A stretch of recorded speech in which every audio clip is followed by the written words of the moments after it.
On a July morning in 1994, Marcus Webb stood in front of an oak stump and felt his career slipping away. 2 weeks earlier, this had seemed like such a simple problem.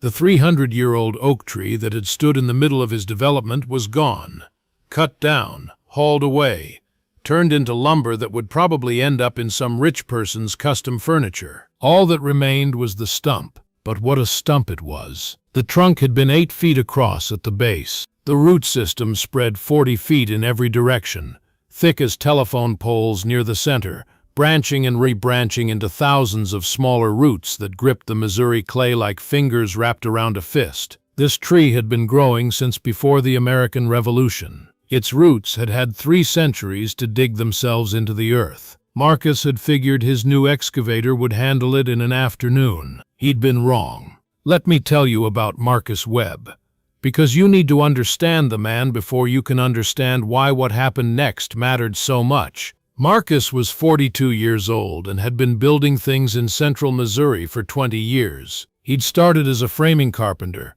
worked his way up to site foreman, and eventually started his own company. Webb Development was now the biggest residential contractor in Callaway County. Luxury subdivisions, custom homes, the kind of projects that made other builders jealous. Marcus had a gift for marketing. He drove a white Mercedes convertible with Webb Development painted on the doors. He wore designer clothes to job sites. He brought clients out to watch his equipment work, made a show of the massive machines moving earth, the raw power of modern construction. He called himself the builder who gets it done. His competitors called him the showman. The Deer Creek Estates project was supposed to be his masterpiece. 50 luxury homes on 5-acre lots, starting at $500,000, a gated community with its own private lake, tennis courts, a clubhouse, the kind of development that would make Marcus Webb a name people remembered.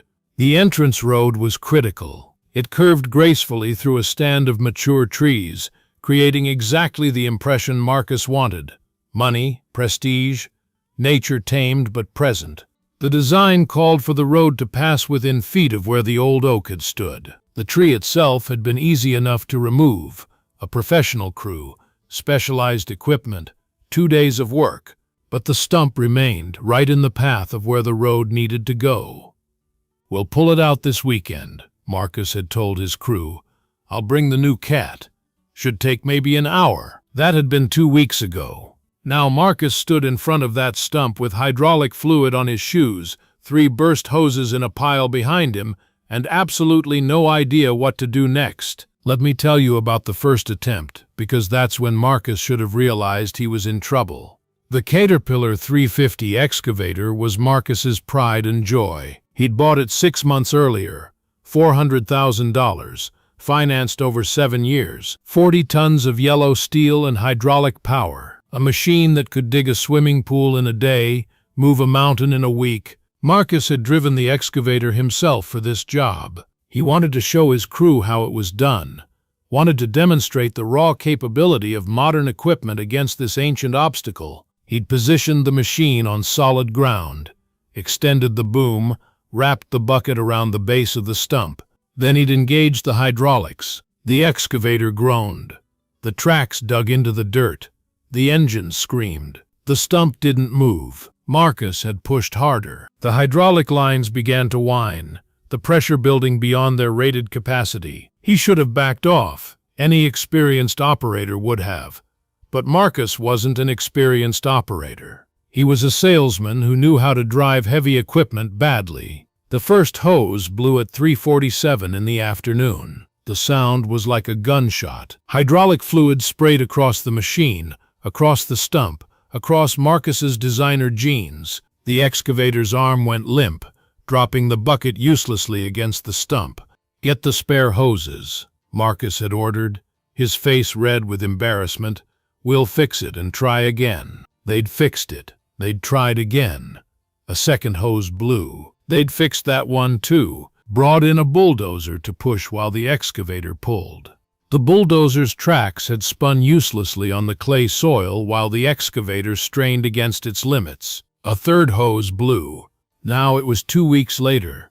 Marcus had spent $30,000 in repairs and delays, and the stump sat exactly where it had always been, immovable, ancient, mocking. Let me tell you about what happened on that July morning, because that's when Chester Holloway appeared. Marcus was standing with his site foreman, a man named Dean Curtis, trying to figure out their options. None of them were good. "We could blast it," Dean suggested. "Dynamite. Too close to the property line. The county would never permit it. What about chemicals? That stuff that dissolves stumps. Takes 6 months. We don't have 6 months. The buyers for the first phase are closing in October. If that road isn't in by September, we're in breach of contract. Then we dig around it. Manual labor. Chainsaws for the roots." Marcus shook his head. "I got a quote. 40 men, 3 weeks, $250,000. And even then, they said they might not be able to move the center mass. That stump goes down at least 15 feet. They stood in silence, looking at the stump like it was an enemy fortress they couldn't breach. That's when the old Caterpillar crawler came clanking up the access road. Let me tell you about Chester Holloway, because you need to understand him to understand why this story matters. Chester was 71 years old and had farmed 320 acres on the edge of the development for 45 years. He'd watched the bulldozers arrive 6 months ago, watched them clear the land that had been his neighbor's farm for generations. He'd kept his mouth shut when the construction traffic tore up the county road. The county road. He'd said nothing when the dust from the grading work settled on his crops. Chester Holloway wasn't a complainer. He was a watcher. And for 2 weeks, he'd been watching Marcus Webb throw expensive equipment at an oak stump and lose. Chester had grown up pulling stumps, not with excavators. There were no excavators when Chester was young. Not with hydraulics. Hydraulics were for people with money. Chester had grown up with chains and pulleys and the patient application of physics. His father, Emmett Holloway, had bought the Caterpillar 20 crawler tractor in 1932 during the worst of the Depression. Emmett had paid $800 for it, used, already 2 years old, and it had been the most expensive purchase of his life. But Emmett had seen what that little crawler could do, and he'd known it would pay for itself. The Caterpillar 20 weighed about 5,000 pounds and made maybe 25 horsepower. Compared to Marcus Webb's excavator, it was a toy. But the 20 had been designed for one purpose: pulling. Pulling plows through heavy soil. Pulling stumps out of fields being cleared for crops. Pulling loads that horses couldn't move and men couldn't budge. Chester had watched his father use that crawler for 20 years. He'd taken over the machine when Emmett died in 1967, and he'd been using it ever since. Not often, not for everything, but for the jobs where nothing else would work. Jobs like this. Now let me pause here and ask you something. Have you ever watched someone struggle with a problem you knew how to solve? Have you ever stood back and waited, not because you didn't want to help, but because you knew the person struggling wouldn't listen until they'd exhausted every other option? Chester Holloway had been watching Marcus Webb for 2 weeks, waiting for exactly this moment. The moment when the showman finally ran out of show. Let me tell you about the arrival, because that's when things got interesting. The sound came first, a metallic clanking, rhythmic and slow, like the heartbeat of some ancient iron beast. Then the machine itself crested the small rise that separated Chester's farm from the construction site. The Caterpillar 20 was small by modern standards, maybe 8 feet long, 5 feet wide, painted a rust orange that had faded over 60 years to the color of dried blood. Its tracks were steel, not rubber, and they made the earth tremble slightly with each rotation. The engine coughed and sputtered, burning gas that had converted to motion with the efficiency of a much simpler age. Chester sat in the open operator's seat, a position exposed to the elements. No cab, no air conditioning, no comfort of any kind. Behind the crawler, he towed a trailer loaded with chains, pulleys, cables, and wooden blocks, equipment that looked like it belonged in a museum of industrial archaeology. Marcus Webb watched the crawler approach with a mixture of confusion and contempt. "What the hell is that?" he said. "That's Chester Holloway's tractor," Dean Curtis answered. "He farms the property next door.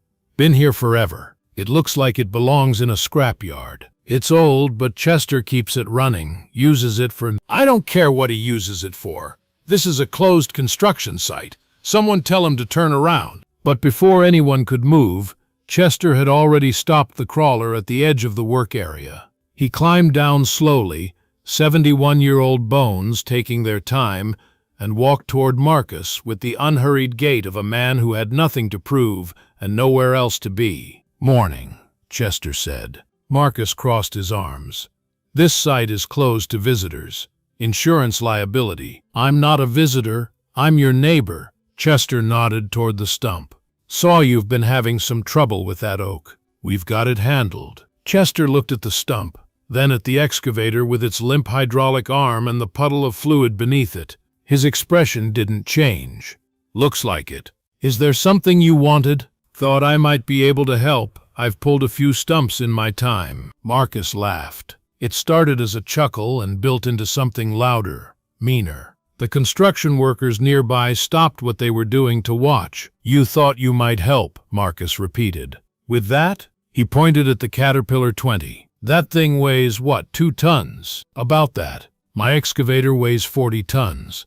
My bulldozer weighs 30. Together, they couldn't move that stump an inch." Marcus shook his head, still laughing. "And you think your antique toy is going to do what my $500,000 in equipment couldn't?" Chester didn't respond to the laughter. He just looked at the stump, studying it the way a doctor studies an X-ray. "Your machines are stronger than mine," Chester said finally, "but strength isn't the problem. The problem is application." "Application?" "You're trying to rip that stump out all at once. Hydraulics push and pull in straight lines. They're designed for lifting, for digging. But a stump like this isn't held by one force. It's held by thousands of roots, each one anchored in a different direction. You can't beat all those forces at once.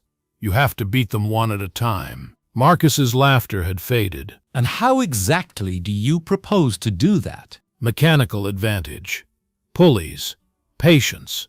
Chester nodded toward his trailer. "I've got a block and tackle system that multiplies force by a factor of 6. My crawler makes about 25 horsepower at the drawbar. With the pulleys, that becomes effectively 150 horsepower, applied slowly, steadily, from the right angle. That still isn't as much as my excavator makes. No, but it's applied differently. Your excavator makes its power in bursts.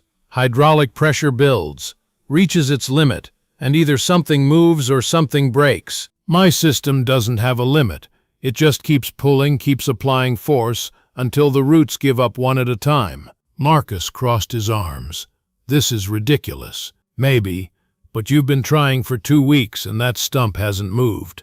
What have you got to lose by letting me try?" Marcus looked at the stump, then at his broken excavator, then at his crew, all of them watching, waiting to see what he would do. His pride told him to send the old man away. His schedule told him he was running out of options. "Fine," Marcus said. "Show me what your museum piece can do. But when it breaks down trying, you're hauling it off my site yourself." Let me tell you about the setup, because that's where Chester Holloway showed what 60 years of experience looks like. Chester didn't rush. He spent the first hour just walking around the stump, studying it from every angle, occasionally kneeling down to examine the exposed roots, sometimes pushing a steel rod into the ground to gauge how deep the root system went.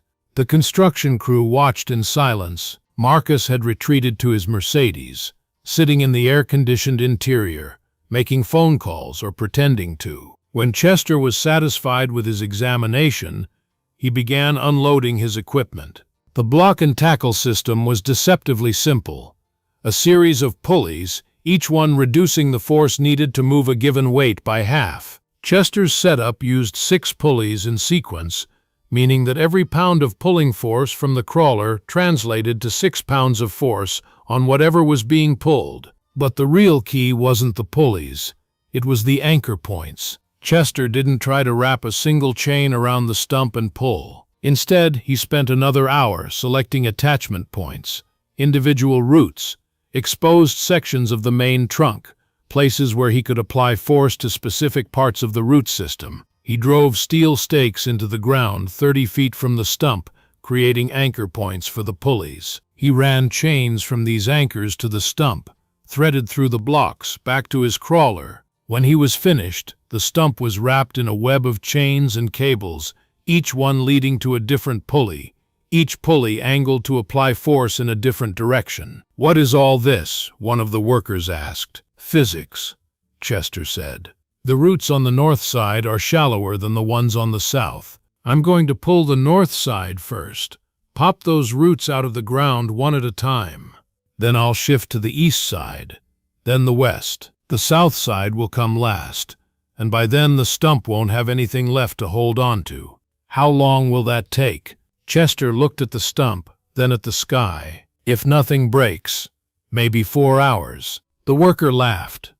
"Marcus has been at this for 2 weeks. Marcus has been fighting the whole stump at once. I'm going to take it apart piece by piece. Let me tell you about the pulling, because that's when the magic happened." Chester climbed onto the Caterpillar 20, started the engine, and let it warm up for a few minutes. The old motor coughed and sputtered, then settled into a steady rhythm, not smooth like modern engines, but consistent, dependable. He engaged the clutch and began to move forward, taking up the slack in the first chain. The chain went taut, the pulleys creaked, the crawler's tracks dug into the ground. For a long moment, nothing seemed to happen. Then Chester saw what he was looking for: a tremor in the soil on the north side of the stump, a crack appearing in the clay. The first root, buried 3 feet down, was beginning to move. He kept the throttle steady. The crawler pulled, the pulleys multiplied, the root resisted. Then, with a sound like a massive knuckle cracking, the root broke free. The construction crew, which had been watching with skeptical amusement, went silent. Chester didn't celebrate. He didn't even acknowledge the success. He simply disengaged the clutch, repositioned the chain to the next attachment point, and began pulling again. Another root, another crack, another piece of the stump's grip on the earth, broken. Let me tell you about what Marcus Webb did while Chester worked, because it tells you everything about the kind of man he was. For the first hour, Marcus stayed in his Mercedes, watching through the window, convinced that the old farmer would give up at any moment.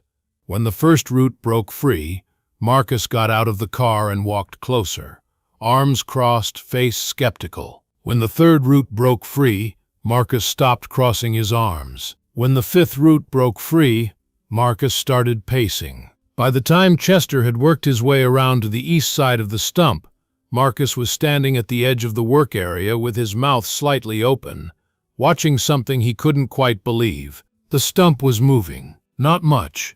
An inch here, a tilt there. But it was moving. After 2 weeks of absolute resistance, the ancient oak was finally beginning to surrender. "How is this possible?" Marcus said to Dean Curtis. "My excavator makes 10 times the horsepower." "He's not using horsepower," Dean said quietly. "He's using leverage. It's the same thing." "No, it isn't." Dean had been watching Chester work, studying the system of chains and pulleys, with the eye of a man who understood machinery. "Your excavator applies force in one direction. It's like trying to open a locked door by pushing harder. Chester is working the hinges, taking the door apart piece by piece. Now let me tell you about the moment when everything changed, because it happened exactly 3 hours and 47 minutes after Chester started pulling. The sun was beginning to drop toward the western horizon, casting long shadows across the construction site. Chester had worked his way around the entire stump, breaking roots, shifting chains, applying pressure from every angle. The stump now sat in a crater of disturbed earth, tilted at a 20-degree angle, its grip on the ground reduced to a handful of the deepest roots on the south side. Chester stopped the crawler and climbed down. He walked over to the stump and spent several minutes examining it, occasionally kicking at the exposed roots with his boot. Then he walked back to his trailer and pulled out one final piece of equipment, a massive chain, thicker than any of the others, with links the size of a man's fist. "This is the main pull," Chester said to no one in particular. "The deep roots are all that's left. One big pull should break them." He wrapped the chain around the center of the stump, ran it through his final pulley arrangement, and connected it to the crawler. Then he climbed into the seat, engaged the clutch, and pushed the throttle forward. The Caterpillar 20 dug in. Its tracks churned the soil. The engine roared with everything it had. 25 horsepower, multiplied by 6, applied through 60 years of iron and steel. The chain went tight as a piano wire. The stump groaned. And then, with a sound like thunder underground, the last roots gave way. The stump rose out of the earth like a creature being born. 300 years of growth, 40 feet of root system, 15 feet of depth, all of it coming up at once, trailing dirt and rocks and broken roots like the tendrils of some ancient monster. The stump cleared the hole and rolled onto its side, and the construction site fell absolutely silent. Let me tell you about what happened in that silence, because it's the heart of this story. Chester Holloway climbed down from the Caterpillar 20 and walked over to the hole where the stump had been. He looked at it for a moment, nodded once, and then began coiling up his chains. The construction crew erupted. Men were cheering, slapping each other on the back, pointing at the stump and the hole and the old crawler that had done what their modern equipment couldn't. Some of them were laughing, but it was different laughter now, the laughter of disbelief and joy. Marcus Webb didn't cheer. He stood at the edge of the crater, staring down into the earth that had held the stump for 3 centuries. His face had gone pale. His hands were shaking. Chester finished coiling his chains and walked over to where Marcus stood. "There's your hole," Chester said. "Should be able to pour your road now." Marcus didn't respond. He just kept staring at the hole. "Mr. Webb," Marcus finally looked at Chester. For a long moment, neither man spoke. "How?" Marcus said finally. "How did you do that?" "Same way my father did it. Same way his father did it before him. Some problems don't need more power. They need better thinking." "But my equipment—" "Your equipment is designed for different work. Digging, lifting, moving loose material. It's not designed for pulling something that doesn't want to move." Chester patted the side of his crawler. "This machine was designed for exactly one thing. Pulling. Pulling plows through heavy soil. Pulling stumps out of fields. Pulling loads that won't budge. It's 60 years old. 64. My father bought it paid $800 for it. Used. Most expensive thing he ever owned." Chester smiled slightly. He used to say that modern machines were built for speed, but his crawler was built for stubborn. Marcus was silent for a long moment. "I owe you," he said finally. "Name your price." Chester shook his head. "I didn't do this for money. I did this because that stump was annoying me, sitting there acting like it was smarter than everybody. And because," he paused, "because my father would have wanted me to. He believed that if you could help someone, you should. Didn't matter if they deserved it or not. I laughed at you. In front of my whole crew. I called your machine junk. You did, and you still helped me. I didn't help you. I pulled a stump. You just happened to need it pulled." Chester turned and walked back to his crawler. He climbed into the seat, started the engine, and began towing his trailer toward the access road. "Wait," Marcus called out. Chester stopped. "What do I owe you? There has to be something." Chester thought about it for a moment. "You're building 50 houses out here," he said. "Nice houses, for nice people. People with money, people with education, people who probably don't know the first thing about how to do real work. What about them? Put up a sign at the entrance where that stump used to be. Something that tells people this land was farmed for 150 years before it became a subdivision. Something that reminds them that the people who built this country weren't driving Mercedes and wearing designer jeans. They were driving tractors and wearing overalls." "Why?" Marcus looked at Chester for a long moment. "I can do that," he said. "Then we're even." Chester engaged the clutch and drove his crawler back toward his farm, the steel tracks clanking against the access road, the engine coughing and sputtering like it had for 60 years. Let me tell you about what happened after, because the story doesn't end with a pulled stump. Marcus Webb finished the Deer Creek Estates development 6 months later, on time, on budget, just as he'd promised his buyers. The entrance road curved gracefully through the trees, passing within feet of where the old oak had stood. At the entrance, just as Chester had requested, Marcus erected a stone marker.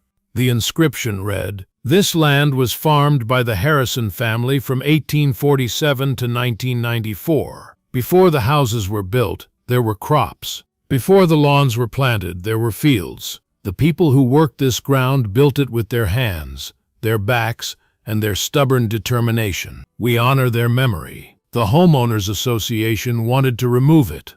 Marcus refused. "That sign stays," he told them, "forever. It's in the deed restrictions." Let me tell you about Marcus Webb, because he changed after that summer day. He still drove a Mercedes.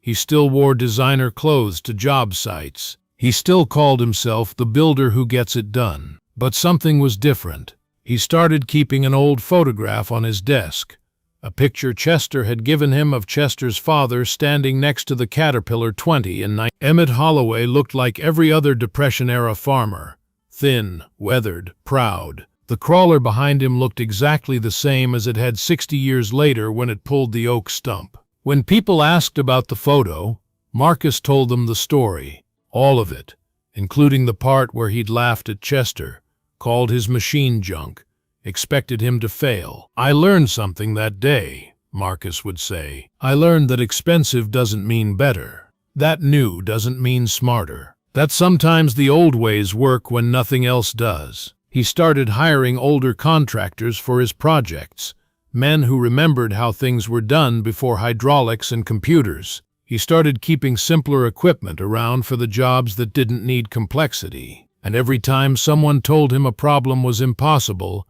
he thought of Chester Holloway and his 64-year-old crawler. "Nothing is impossible," he'd say. "You just haven't found the right approach yet." Let me tell you about Chester Holloway, because he lived another 12 years. Chester kept farming until 1998, when his knees finally gave out and his son Robert convinced him to retire. He sold most of his equipment, but kept the Caterpillar 20, kept it in the same barn where his father had parked it in 19. After the Stump incident, Chester became something of a local legend.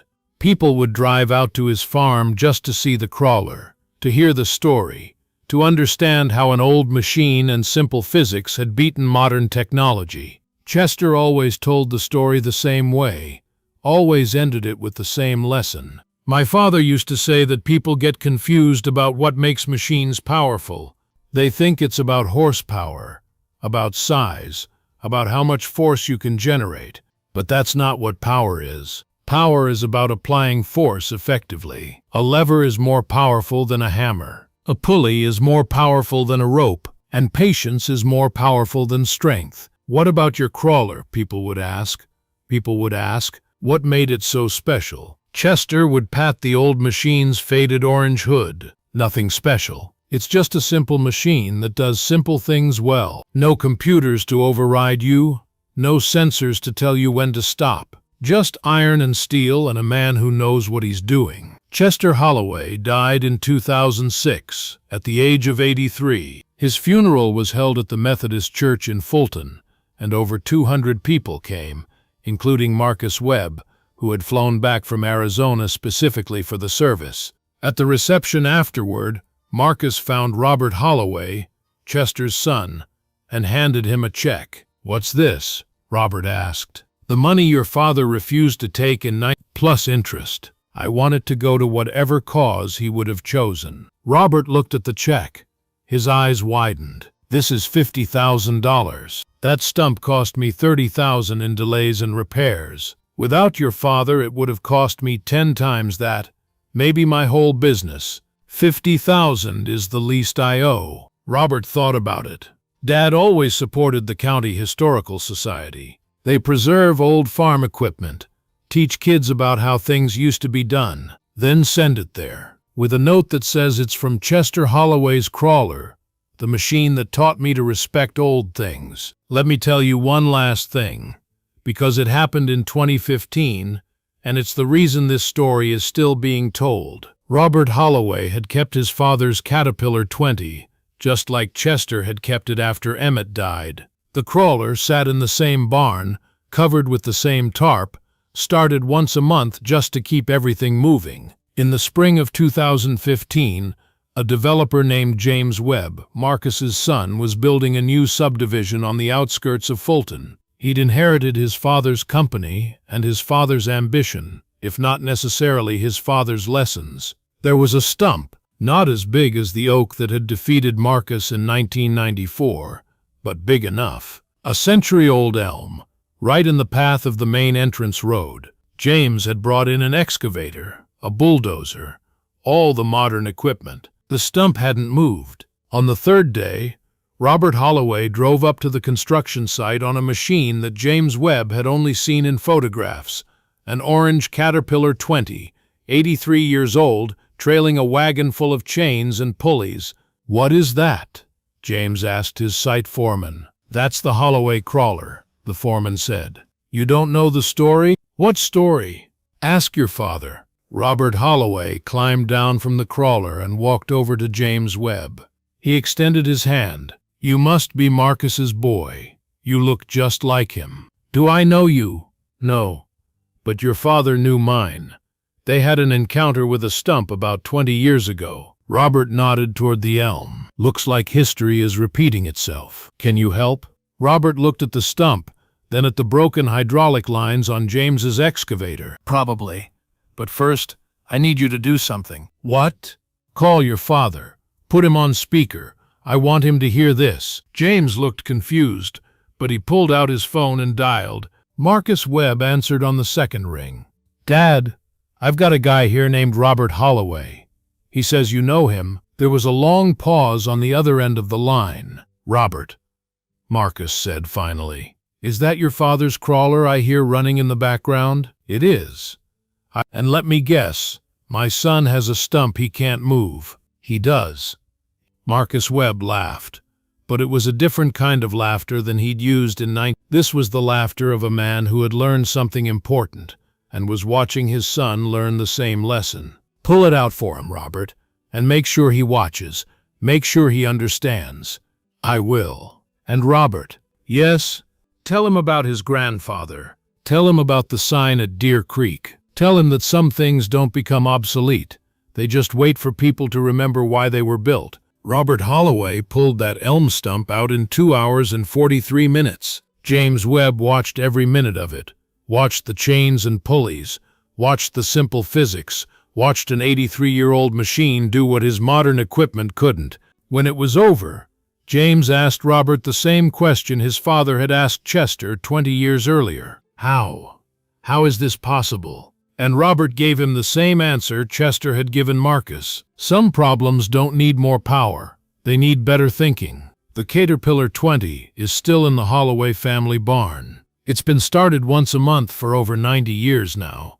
First by Emmett, then by Chester, now by Robert, and soon by Robert's daughter Emma, who learned to drive it on her 16th birthday. The stump pulling story has become a legend in Callaway County. People tell it at the feed store, at the diner, at the county fair. The details change a little with each telling. The stump gets bigger, the chains get heavier, the pulleys multiply, but the lesson stays the same. Expensive doesn't mean better. New doesn't mean smarter. Sometimes the old ways work when nothing else does. And somewhere in a barn in central Missouri, there's a 92-year-old crawler tractor that's still waiting for the next stump, the next problem, the next person who thinks modern technology can solve everything. The engineers will bring their excavators, the contractors will bring their hydraulics, and the Holloway crawler will pull out what they can't. That's the difference between machines that give up and machines that don't know how.